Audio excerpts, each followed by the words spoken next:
Hi, welcome to Curry Doctor. Today I'm going to show you a very easy way to make pulao.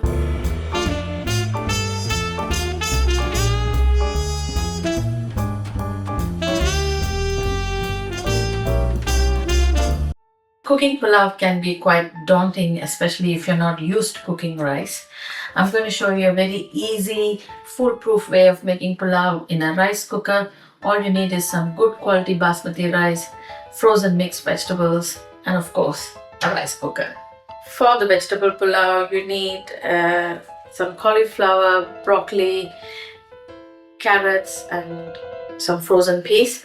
Of course, you need to prep all these vegetables if you're using them fresh. Easier way of doing this is to just use frozen vegetables, and you can always keep a bag of frozen veg in your freezer and use them whenever you need to. This saves you time, and you also don't have to worry whether you have all the vegetables in your fridge or not whenever you want to make pulao. The alternative to a mixed veg pulao is just peas pulao, where you only need to use the frozen peas. We need some whole spices, cloves, cardamom, cinnamon, a few bay leaves, and some cumin seeds. Add about 2 tablespoons of oil or ghee to a wok. Add all the whole spices into the oil and let them just warm through.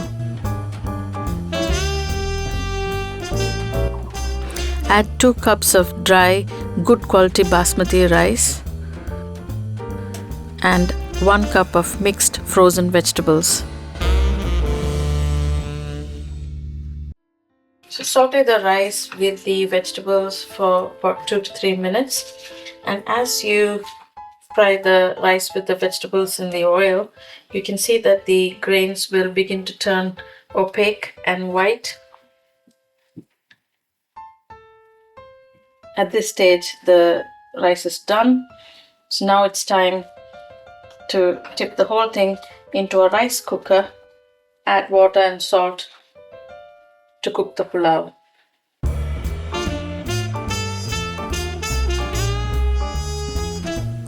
For 2 cups of rice, I'm adding 3 3/4 cups of water, a little less than you would normally add to cook rice. The usual ratio is 1:2, but when you make pulao, you need to add a little less water because we've already sauteed the rice prior to cooking. You need to add some salt to taste. Before you turn on the rice cooker, just check the salt. Make sure you're happy with it. And then switch on, lid on, and let it cook. Now I'm going to show you how to make pulao in a casserole dish on the hob. This is if you don't have a rice cooker. Once you have sauteed the rice with the frozen vegetables and the spices, it's time to add water. For 2 cups of rice, I'm going to add 3 3/4 cups of water, a little less than double. Since the rice has been previously sauteed, we don't need to add double the amount of water. You can just add a little bit less so that the rice doesn't get overcooked. You need to add some salt to taste.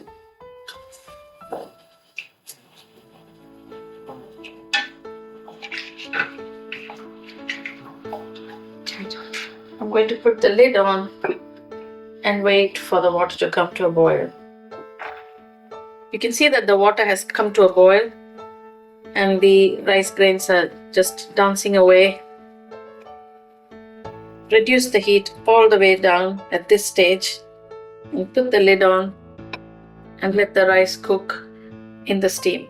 If you're making the pulao on the hob, you need to keep a very close eye on it because you don't want to get the rice to get overcooked or burnt. For that reason, once the water comes to a boil, you need to reduce the heat all the way down so that the rice will cook very slowly in its own steam.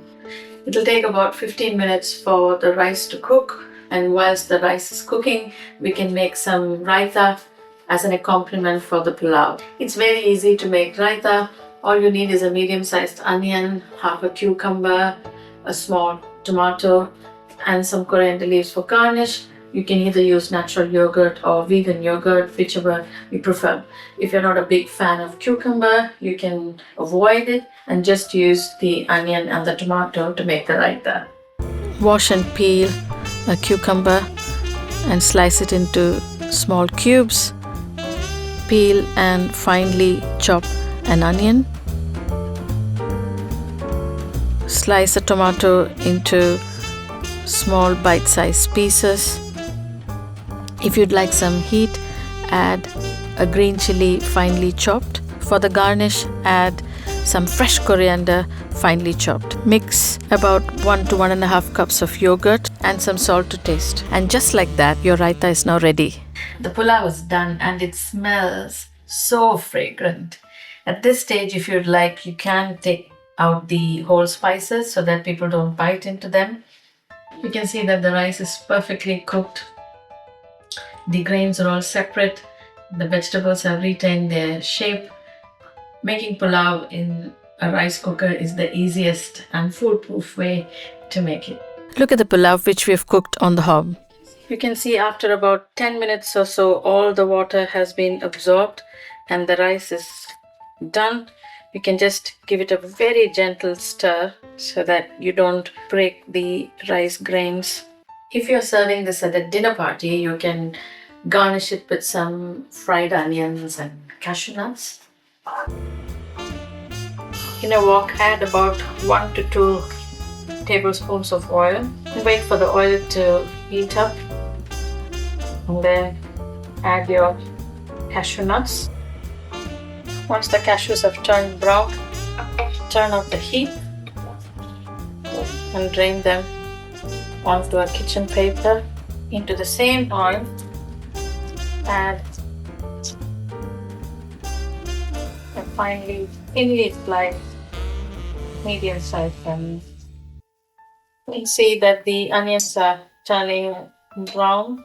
This will take a good 5 minutes or so. Once the onions are beginning to turn brown, turn off the heat, drain them onto the kitchen paper.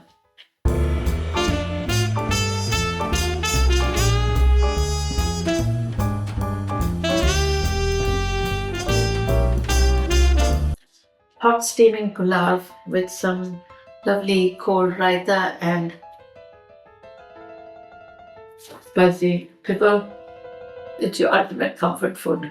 Try making pulao at home and let me know in the comments below how it turned out.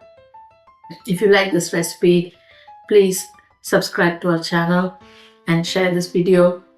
See you until next time.